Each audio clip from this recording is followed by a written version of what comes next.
Nuclear reactions are written like chemical reactions, reactants on left side, products on right side. Okay. Nuclear reactions लिखने का भी तरीका same है as of chemical reaction.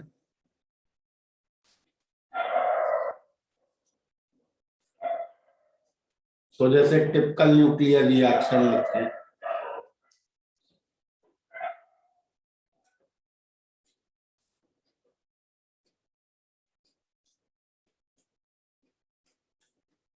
Okay. अब इस nuclear reaction में दो एलिमेंट्री पार्टिकल्स इन्वॉल्व हैं.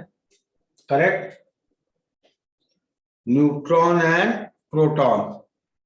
ओके. एक न्यूट्रॉन आके नाइट्रोजन न्यूक्लियस को स्ट्राइक कर रहा है, कोलाइड कर रहा है उससे, और क्या बन रहा है उससे? कार्बन 14 और प्रोटॉन. ठीक है. Yes sir. इसको अगर रिएक्शन में एलिमेंट्री पार्टिकल्स इन्वॉल्व हैं तो उसको लिखने का शॉर्ट हैंड या शॉर्टकट नोटेशन ऐसा होता है कि रिएक्टेंट न्यूक्लियस को हम लिखें पहले, फिर ब्रैकेट में एलिमेंट्री पार्टिकल्स को लिखते हैं. और पहले कौन सा एलिमेंट्री पार्टिकल लिखेंगे? जो रिएक्टेंट साइड है न्यूट्रॉन, प्रोडक्ट साइड फिर प्रोटॉन, और फिर जो प्रोडक्ट का न्यूक्लियस है. So this is a short way of writing this nuclear reaction.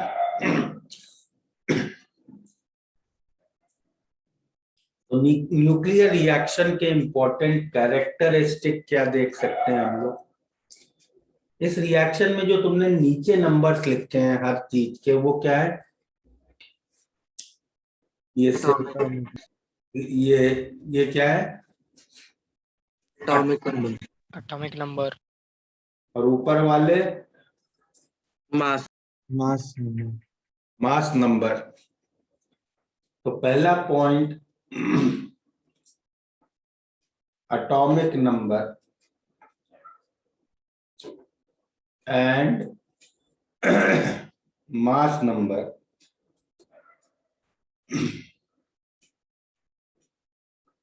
Are conserved. Okay. ठीक है. तो दोनों साइड एटॉमिक नंबर और मास नंबर का टोटल इक्वल होगा. दिख रहा है? Yes sir. Next point,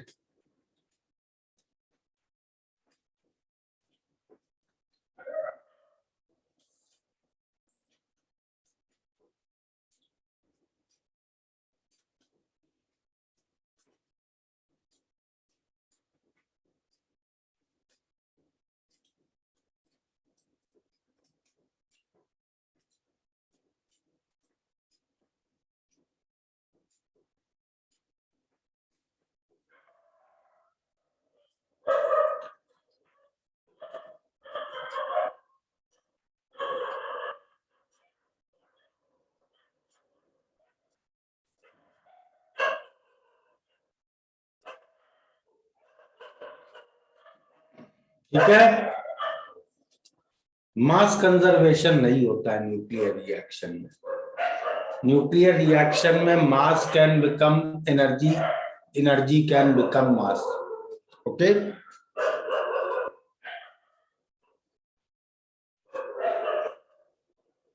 chemical reaction में मास कंजर्वेशन होता है, न्यूक्लियर रिएक्शन में मास कंजर्वेशन नहीं होता है.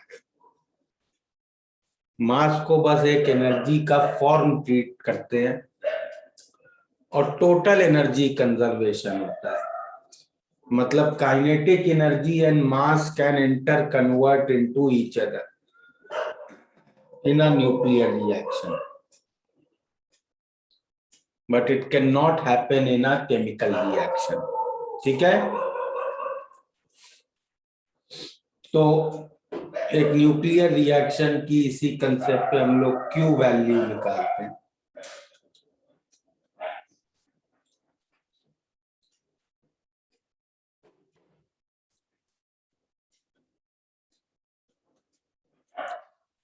कैसे Q वैल्यू निकालते हैं? Mass of product into minus reactant into C square. अगर ये वैल्यू पॉजिटिव हुई, मतलब प्रोडक्ट्स का मास ज्यादा है, मतलब इस रिएक्शन में कुछ काइनेटिक एनर्जी मास बन रही है। और अगर ये टोटल नेगेटिव है, मतलब प्रोडक्ट्स का मास कम है, मतलब कुछ मास काइनेटिक एनर्जी बन गया है। तो इस तरह के रिएक्शंस को हम क्या कहेंगे? एंडोवर्जिक, और इसको एक्सोवर्जिक। ठीक है, clear? Yes, sir. Sir, can you please repeat what is MK? M K कहाँ लिखा है यार? M R. Mass Okay, sorry. Product minus mass of reactant.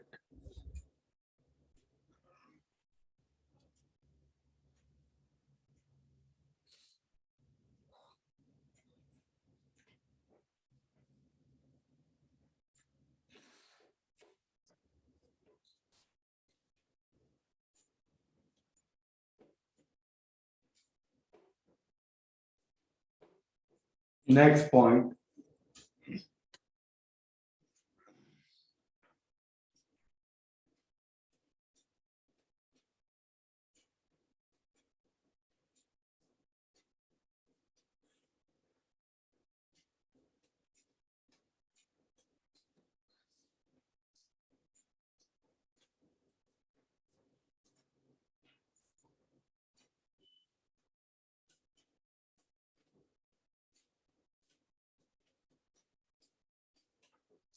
nuclear reactions are not affected by bonding of external valence electrons। मतलब जैसे अभी previous reaction जो हम लोगों ने देखा, उसमें नाइट्रोजन न्यूक्लियस रिएक्ट कर रहा है, करेक्ट? Yes. अब नाइट्रोजन न्यूक्लियस किसी नाइट्रोजन के एटम में होगा और वो नाइट्रोजन का एटम किसी मॉलिक्यूल में होगा। तो न्यूक्लियर रिएक्शन इस बात से इफेक्ट नहीं होगा कि ये नाइट्रोजन न्यूक्लियस अमोनिया का है कि नाइट्रिक एसिड का है। ओके, उस एटम के वैलेंस इलेक्ट्रॉन्स ने कैसी बॉन्डिंग कर रखी है, उससे न्यूक्लियर रिएक्शन का कोई लेना देना नहीं होगा। Is this clear? Yes.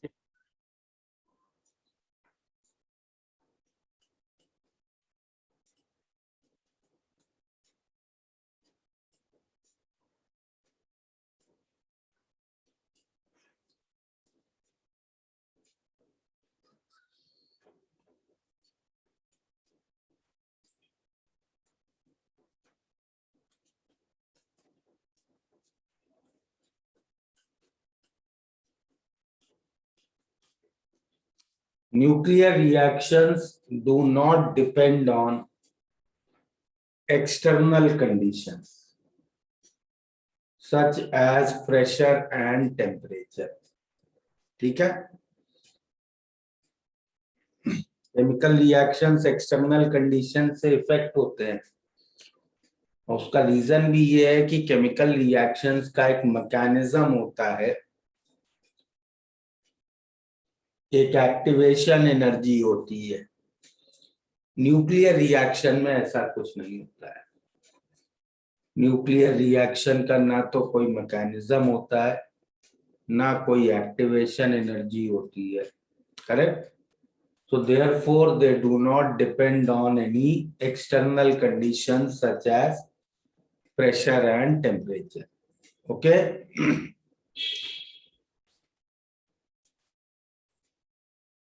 लिख लिया? Yes, Yes. sir.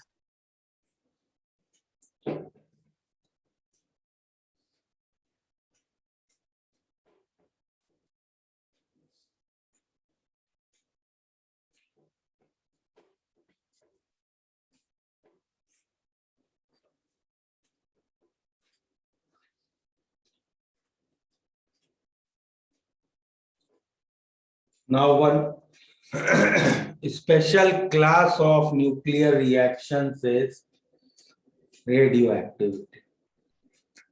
रेडियोएक्टिविटी में क्या होता है? एक अनस्टेबल न्यूक्लियस डिसइंटीग्रेट करता है और कुछ रेज थ्रो आउट करता है, correct? So what are the common modes of radioactivity? The first mode of radioactivity is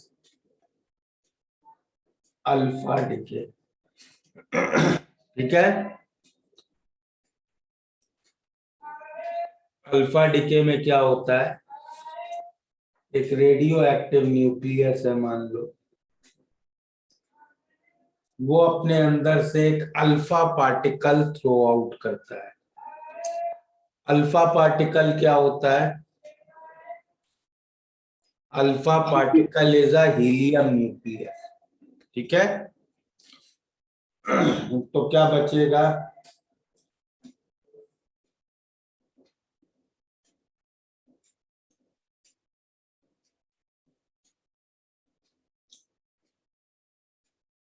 correct?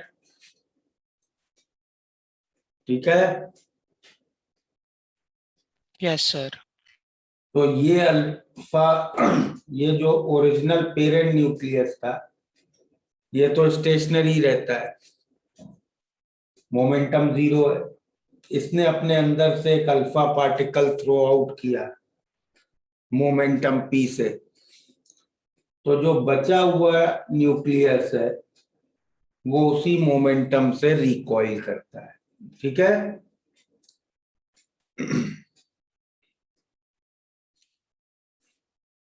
Next common mode of decay is beta decay.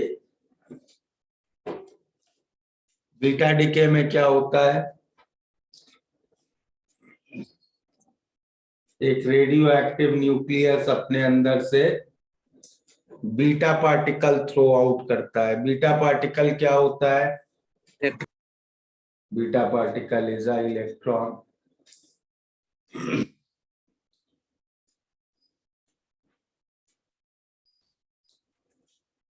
Okay.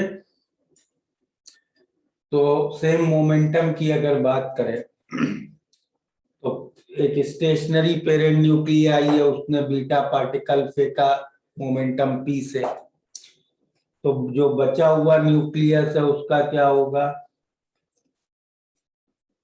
वो उसी momentum P से recoil करता है. Correct? ये होना चाहिए. बट एक्सपेरिमेंटली हम लोग फाइंड करते हैं इसमें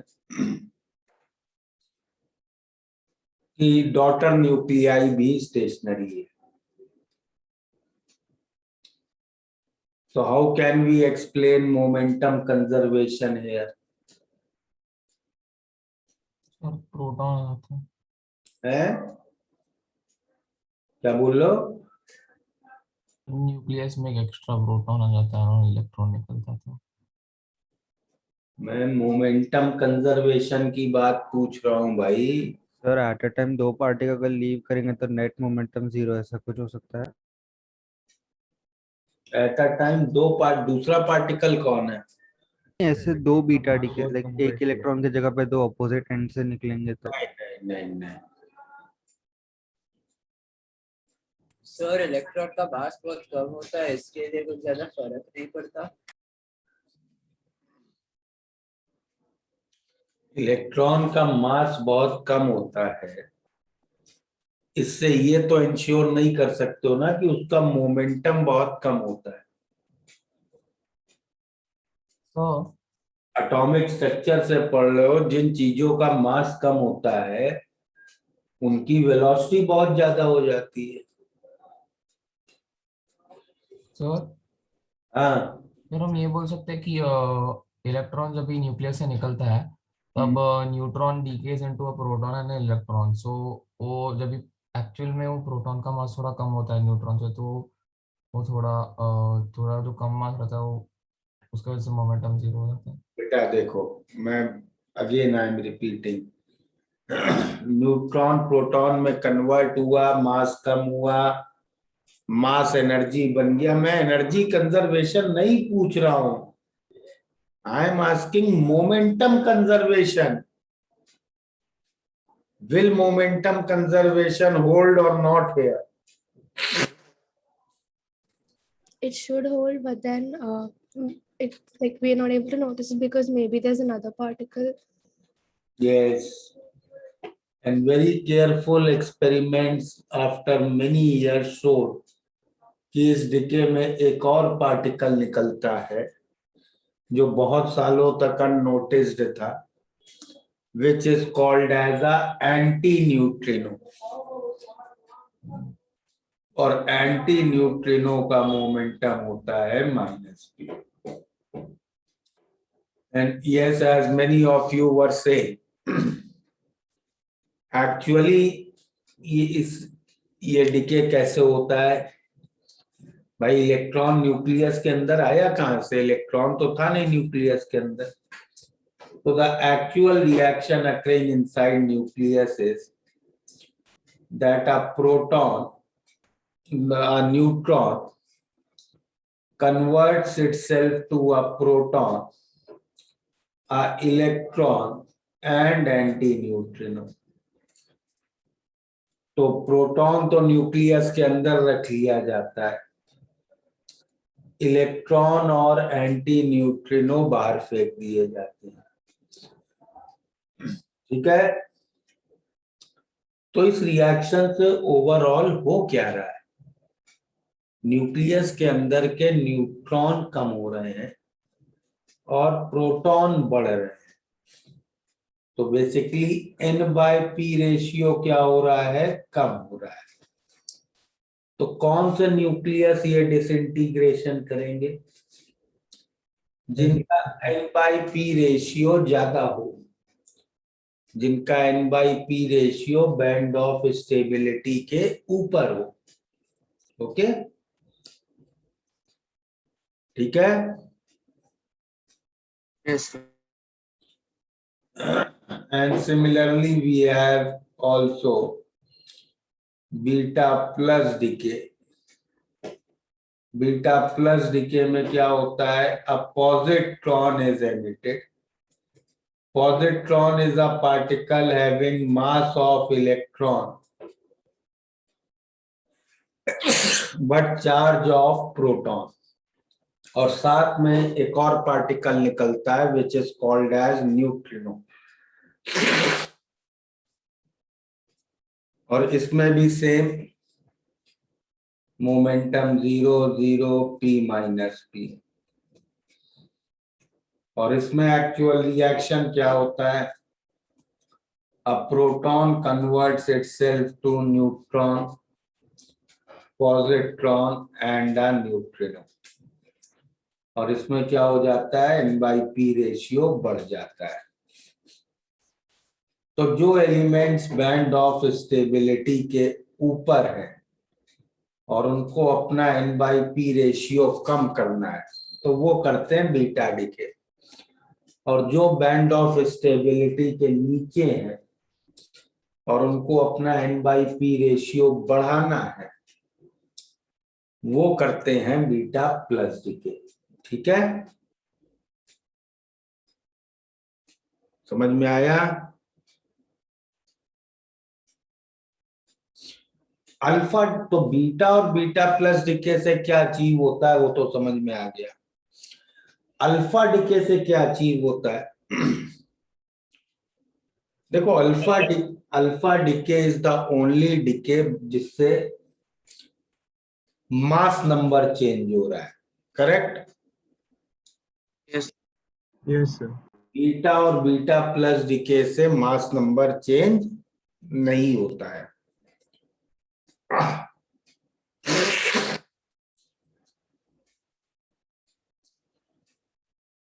तो इससे मास नंबर चेंज हो रहा है।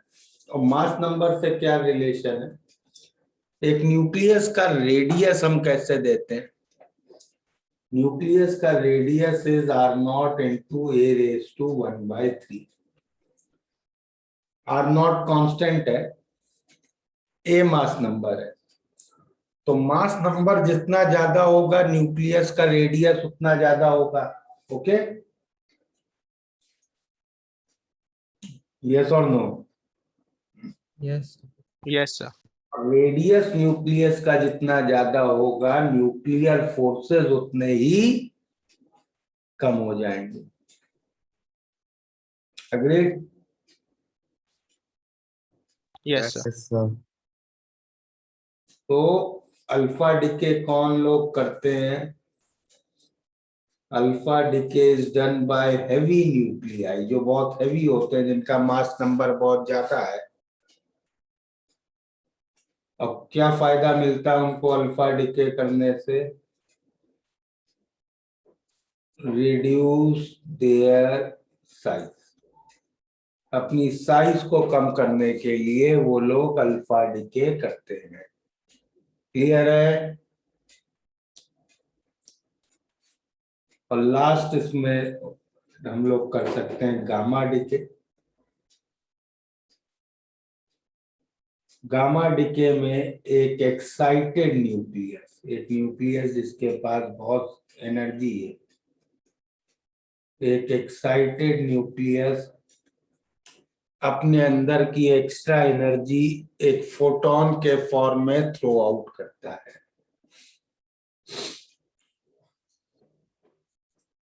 और गामा डिके कब होता है? एवरी अल्फा बीटा और beta plus decay is followed by a gamma decay। ठीक है?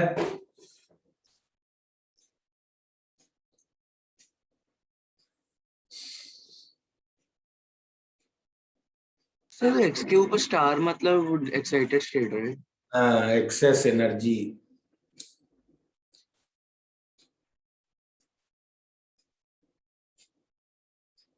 नोट हो गया? यस।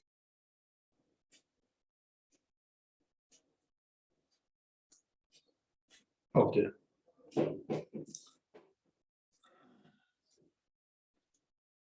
जो नेचुरल रेडियो एक्टिविटी है, नेचुरली रेडियो एक्टिव एलिमेंट्स, उनकी रेडियो एक्टिविटी को हम लोग we study in some series. Like suppose एक मैं एग्जांपल लेता हूं एलिमेंट का 90 thorium 232। You know this is a radioactive element, thorium, correct? Yes, sir. Yes, sir. Which decay is most likely in thorium? Alpha or beta. Alpha and beta, ये clear है सबको? Yes, sir. Alpha and beta decay will occur in this compound। क्योंकि बहुत heavy nucleus है तो alpha decay, और N/P ratio भी बहुत ज्यादा है तो बीटा डिके।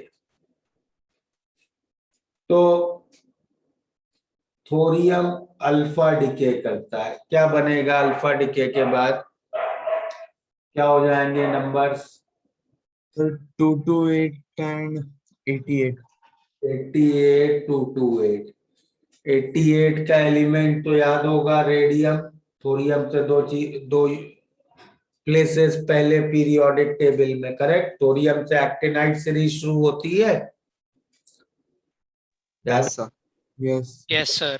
थोरियम से पहले 89 पे एक्टिनियम, और एक्टिनियम से पहले एल्कलाइन अर्थ मेटल 88 पे रेडियम। ठीक है, क्लियर। Yes, sir. sir. अब ये एक बीटा डिके करता है, बन गया 89 एक्टिनियम 228, फिर एक बीटा डिके 90 थोरियम 228, फिर अल्फा डिके 88 रेडियम 224, फिर एक अल्फा डिके 86 रेडॉन 220, फिर एक अल्फा डिके 84 पोलोनियम 216, फिर एक अल्फा डिके 82 लेड 212, फिर बीटा 83, क्या आएगा 83 बिस्मथ 212, फिर एक बीटा डिके 84 पोलोनियम 212, फिर एक अल्फा डिके 82 लेड 208, और 82 लेड 208 तुम्हें दिख रहा है बहुत स्टेबल न्यूक्लियस है, करेक्ट। Yes, sir. क्यों स्टेबल है 82 लेड 208? न्यूट्रॉन और प्रोटॉन दोनों का मैजिक नंबर है इसमें, 82 प्रोटॉन्स 126 न्यूट्रॉन्स, प्रोटॉन न्यूट्रॉन दोनों के लिए मैजिक नंबर आ गया, करेक्ट। Yes, sir. तो ये पूरा सीक्वेंस होता है, इस तरह के सीक्वेंसेस होते हैं रेडियो एक्टिव एलिमेंट्स के डिसइंटीग्रेशन के, ठीक है, क्लियर है यहाँ तक? Yes, sir.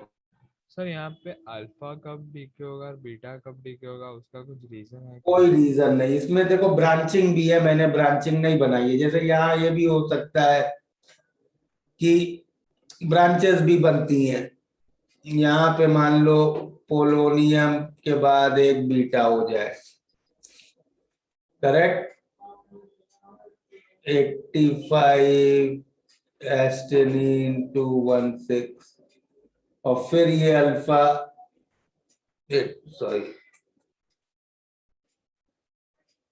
हाँ सही ना, 85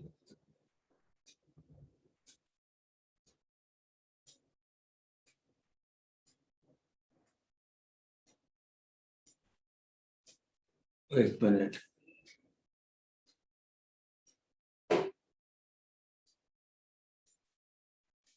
हाँ 85 एस्टेनिन 216, और फिर ये अल्फा करके ये बना है,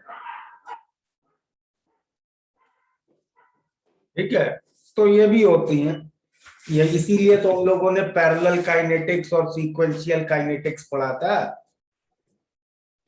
Yes, sir. Okay, sir. Okay ना, इस पूरी सीरीज में जितने भी न्यूक्लियस आ रहे हैं, पहला न्यूक्लियस क्या था, थोरियम 9232, करेक्ट। उसमें जो उसका मास नंबर था 232, वो 4 से परफेक्टली डिविजिबल है, करेक्ट। Yes, sir. तो 232 को मैं कह सकता हूं एक 4n टाइप का नंबर है, ओके, यस और no? Yes, sir. Yes, sir. अब इस पूरी सीरीज में जितने भी न्यूक्लियस आ रहे हैं, उन सब में तुम देख सकते हो मास नंबर 4n टाइप का नंबर है, ओके, क्लियर। Yes, sir. सब में मास नंबर 4n टाइप का नंबर है, तो इसको हम क्या कहते हैं, this is called as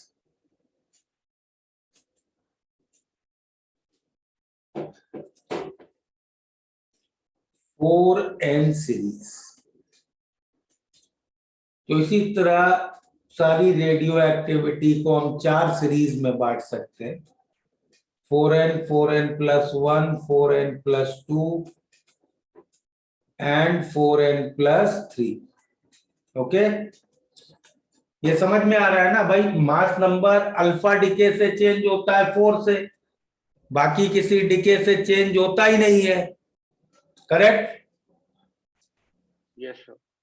तो जो इनिशियल एलिमेंट जिस तरीके का 4 का डिविजिबल नंबर होगा पूरी सीरीज में वैसा ही मिलेगा। यस और no? Yes sir. Yes, sir. अच्छा, ये सीरीजेस तुम लोगों को पूरी याद करके नहीं बैठनी है, तुम्हें बस इन सबके लिए क्या याद करना है? स्टार्टिंग एलिमेंट क्या है और एंड एलिमेंट क्या है, ठीक है? ओके, स्टार्टिंग और एंड एलिमेंट मालूम हो तो तुम ये निकाल सकते हो क्या कि इस पूरी सीरीज में कितने अल्फा पार्टिकल आए हैं और कितने बीटा? Yes sir. कैसे निकालोगे बताओ? अल्फा कैसे निकालूं अभी मैं?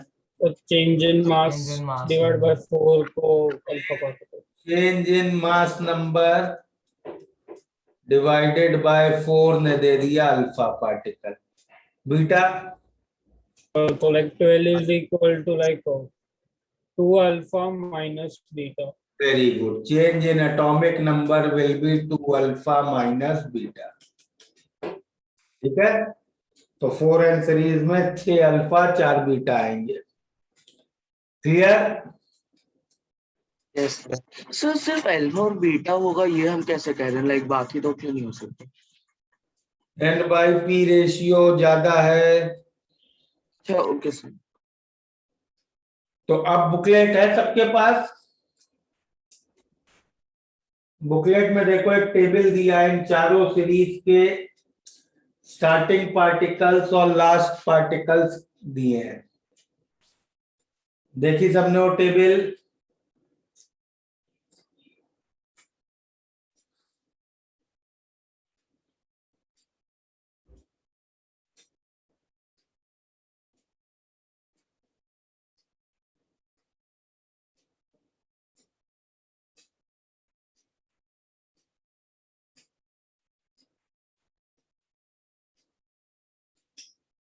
देखी मिली टेबल? सर पेज 122 पे। पेज 22 पे देख ली सबने? Yes sir. तो वो याद कर लेना है, और उस टेबल के ही नीचे बाद में देखो कुछ पॉइंट्स दिए हैं, पॉइंट्स टू रिमेम्बर, वो याद कर लेना। वो सब फैक्चुअल इंफॉर्मेशन है, you should know that. Okay,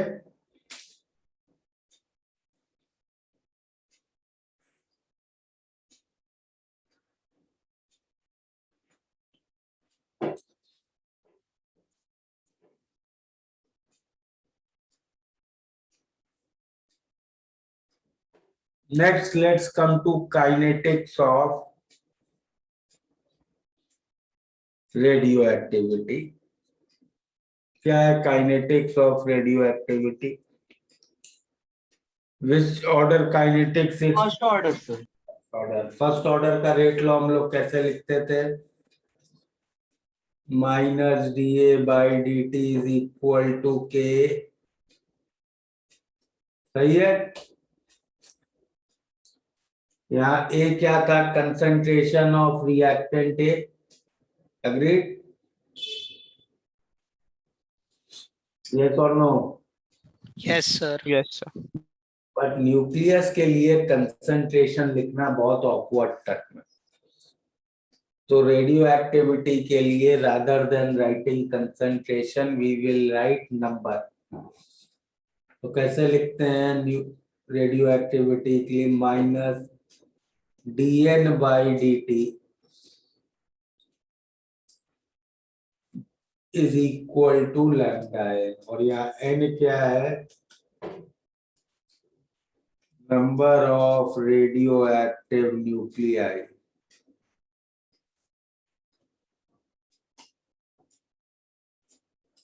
at time t. ठीक है,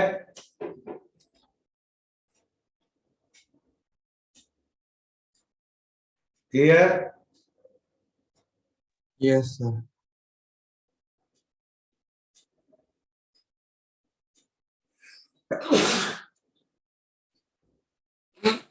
और रेट कांस्टेंट को किससे लिखा है? लैम्डा से एक्सचेंज, ये क्यों नहीं लिखा है यहाँ?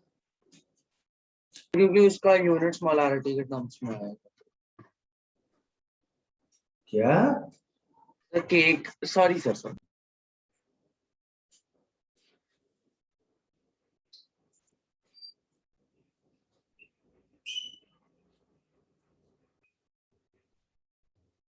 ये क्यों नहीं लिखा?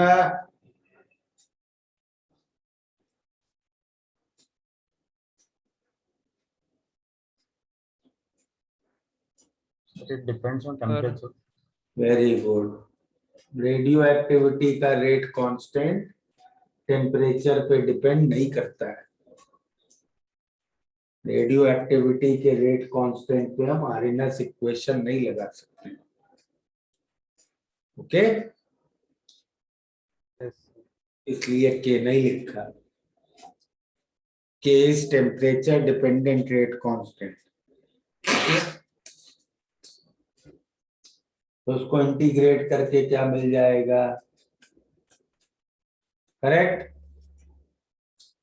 Half life. यहाँ पे हम लोग एक और टर्म डिफाइन करते हैं, एवरेज लाइफ। ओके,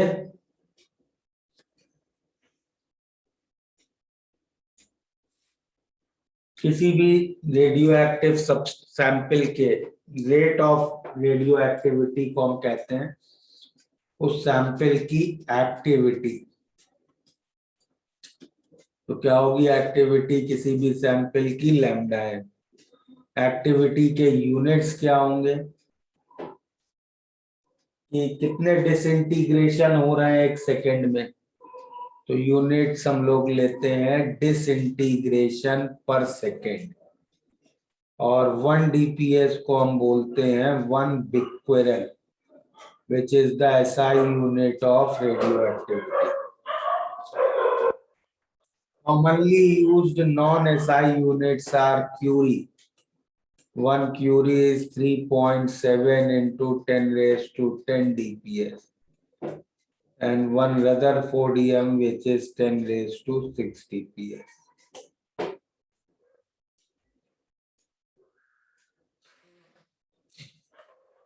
कर लिया? 1 minute, sir. सर ये एक्टिविटी है क्या, एक बार वापस एक्सप्लेन कर सकते रेट हैं? Okay sir.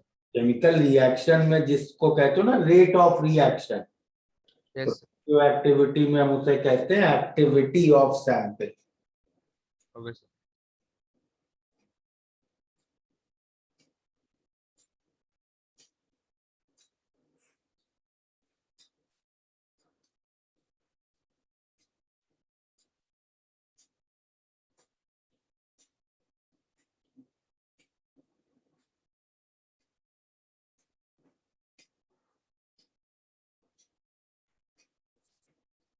Noted sir. तो सपोज ये एग्जांपल देखें,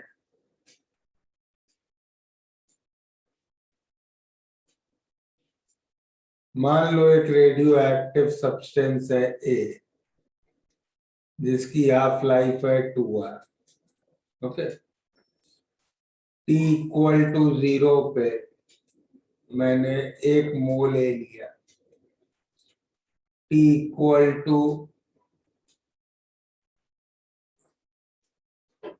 8 आवर्स पे कितना बचेगा? कैन यू टेल मी?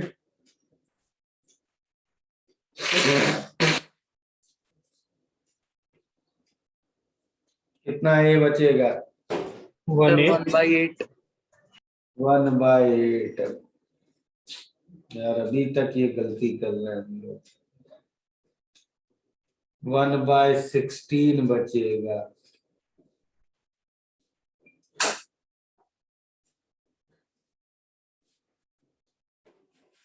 तो जरा इसको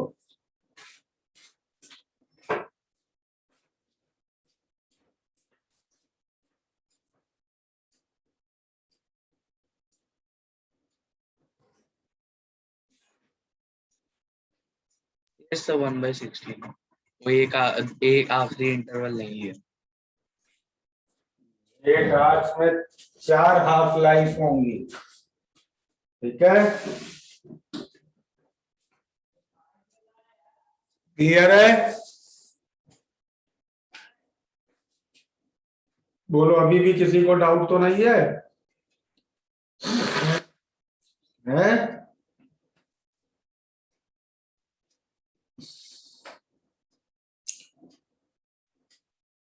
हंड्रेड न्यूक्लियाई लिए ए के। अब 8 आवर्स बाद कितने बचेंगे?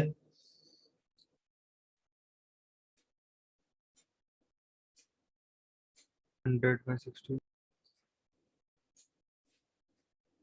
कितना होता है 100/16? अप्रोक्स 6 न्यूक्लियाई बचेंगे। ये प्रॉक्स का मतलब क्या है यार?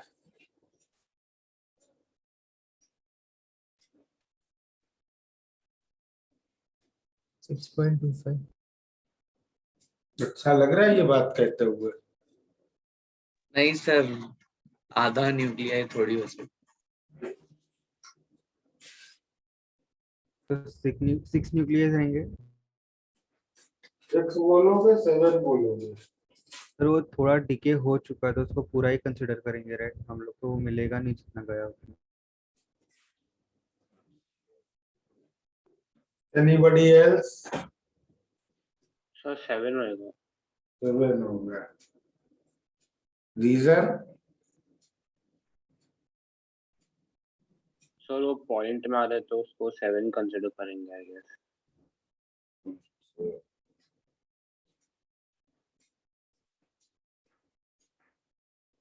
देखो, जो एक न्यूक्लियस का डिसइंटीग्रेशन है ना, it is a completely random event. मतलब एक न्यूक्लियस के डिसइंटीग्रेशन का दूसरे न्यूक्लियस के डिसइंटीग्रेशन से कोई लेना देना नहीं है। समझ रहे हो? तो जब तुमने 100 न्यूक्लियाई लिए, 8 घंटे बाद हो सकता है 8 घंटे में एक भी न्यूक्लियाई डिसइंटीग्रेट ना करे और 8 घंटे बाद तुम्हें पूरे 100 वापस मिल जाए। हो सकता है 8 घंटे में 40 डिसइंटीग्रेट करे और तुम्हें 60 बचे हुए मिल जाए, और हो सकता है 8 घंटे में सारे 100 भी डिसइंटीग्रेट कर जाए। So disintegration of radioactive nucleus is a completely random event. Okay. But if you take a very large number of nuclei, then by probability it follows a equation like first order kinetics. Are you getting my point? तो जब 1 मोल लिया था तब first order kinetics लगाना सही है। 100 nuclei लिए तुम कुछ नहीं कह सकते। Your answer always will be can not be determined, can't say. Okay,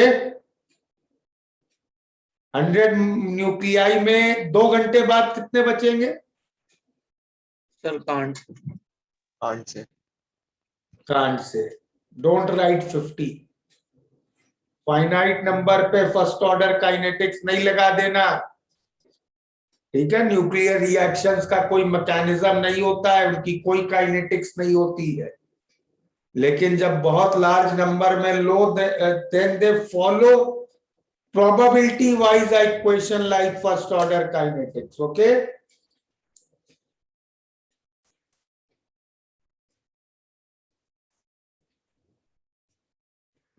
इतना क्लियर है? Yes sir. ओके, एक लास्ट चीज और इस चैप्टर की बची, वो भी कर लेते हैं, and that is carbon dating. Sir probability से आप बोल रहे हो कि मतलब 2 आवर्स के बाद हम श्योर होंगे कि आधे डिसोशिएट हो जाएंगे? अगर नंबर बहुत लार्ज है। अच्छा, ओके सर।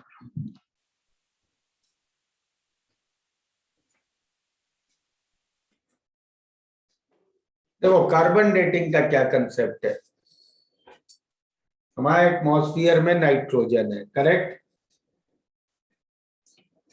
और जो सोलर रेज आ रही हैं उसमें आते हैं फास्ट मूविंग न्यूट्रॉन्स।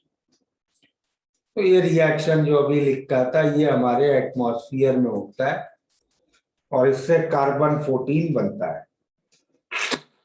ठीक है? Okay, yes sir. Carbon 14 radio active है। किस टाइप का एमिशन करेगा कार्बन 14? कार्बन का सबसे स्टेबल आइसोटोप कौन सा है? 12C6। कार्बन 12 में N/P रेशियो क्या है? 1। कार्बन 14 का N/P रेशियो 1 से ज्यादा है। Yes sir. मतलब कार्बन 14 में N/P रेशियो अपने सबसे स्टेबल आइसोटोप से ज्यादा है।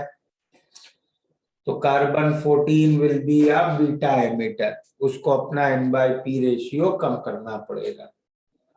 ठीक है?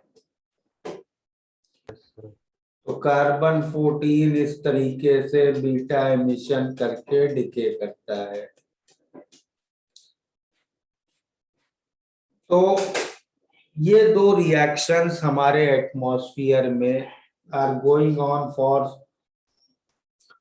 Millions and millions of year.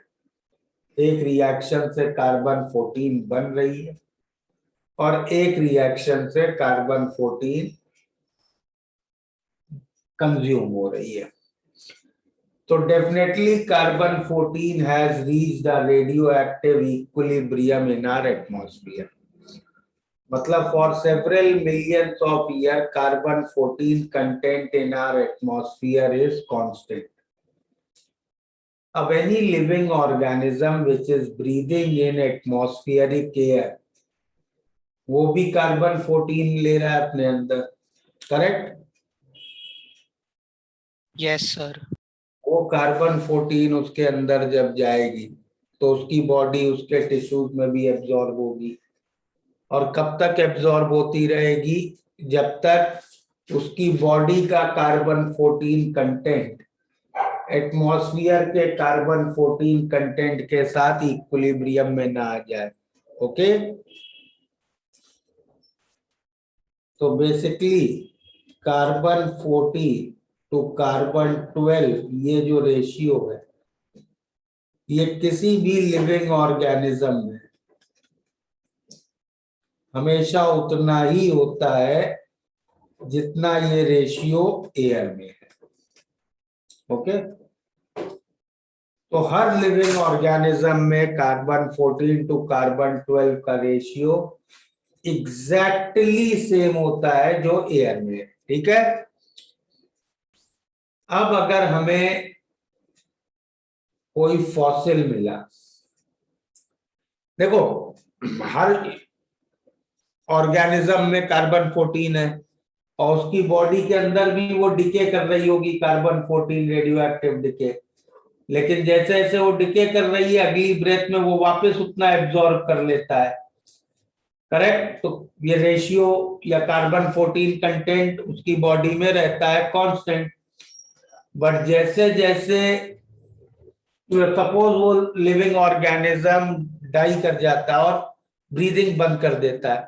तो उसके बाद जो उसके इनर टिश्यूज या इनर सेल्स हैं उसमें से तो केवल कार्बन 14 डिसइंटीग्रेट होगा, अब रिप्लेनिश हो नहीं पाएगा। तो अगर हमें कोई फॉसिल मिल गया और उससे हम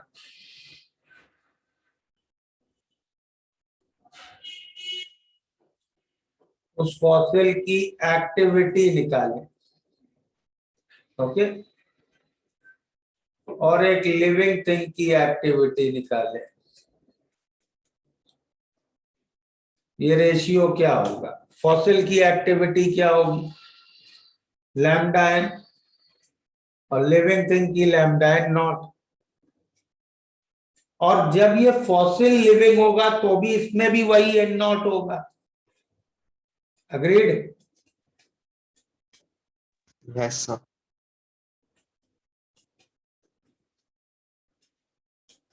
तो क्या आ गया ये ratio? E raise to minus lambda T. Lambda हमें मालूम है कार्बन 14 के डिसइंटीग्रेशन का, तो टी की वैल्यू आ जाएगी। और ये टी की वैल्यू क्या होगी? कौन सा टाइम मिलेगा हमें? ये The time since the death of the yes, time is the death of this living organism. Okay.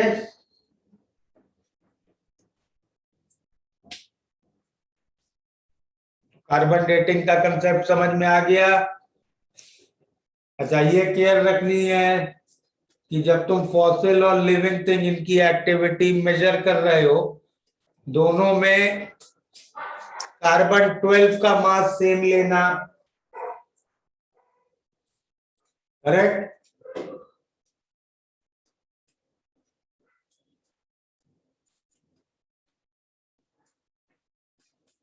ठीक है, तभी तो उनका एन नॉट कार्बन 14 का बराबर होगा ना। यस और no? Yes sir.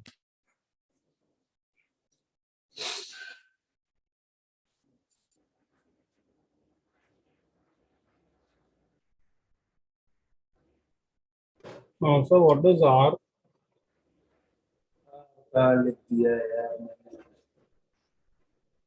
So to the left of on.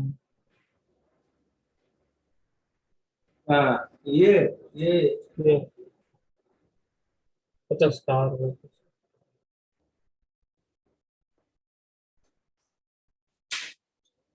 Sir on same basis तो C12 का मतलब समझा नहीं।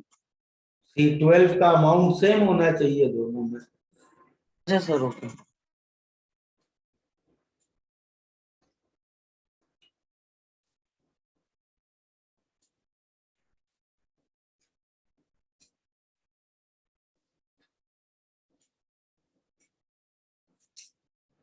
सोल्यूशन की बुकलेट डिस्कस हो गई कि उसका डिस्कशन बचा है? सर करना। करना है। सर गेट इक्विप तो आपने लास्ट क्लास में पूरा कर दिया था ना डिस्कस। तो एफबीओ बाकी है सर। एफबीओ बाकी है ना। और न्यूक्लियर की बुकलेट कितनी की? कुछ नहीं किया सर आपने तो दिया नहीं होगा।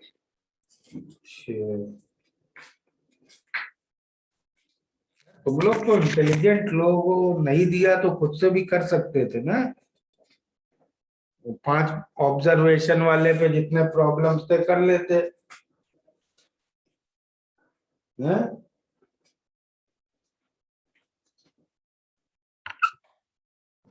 चलो एनीवे, ट्यूसडे को डाउट लेक्चर है अपना, ठीक है? Yes sir. न्यूक्लियर की बुकलेट में एक ही एक्सरसाइज है, देखो 90 प्रॉब्लम्स की आई थिंक।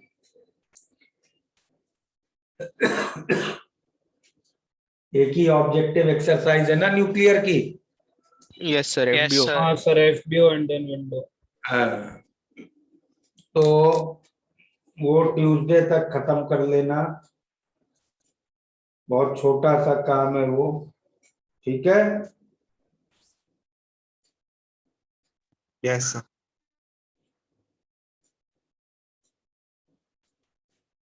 ट्यूसडे को उसके डाउट्स हम लोग डिस्कस कर लेंगे और इसके जो एसबीओ के बचे हैं, ठीक है।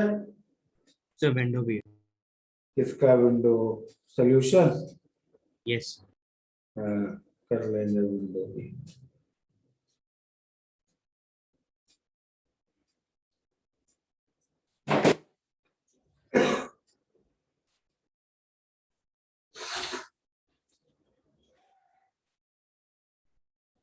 तो फिजिकल खत्म हो गया है।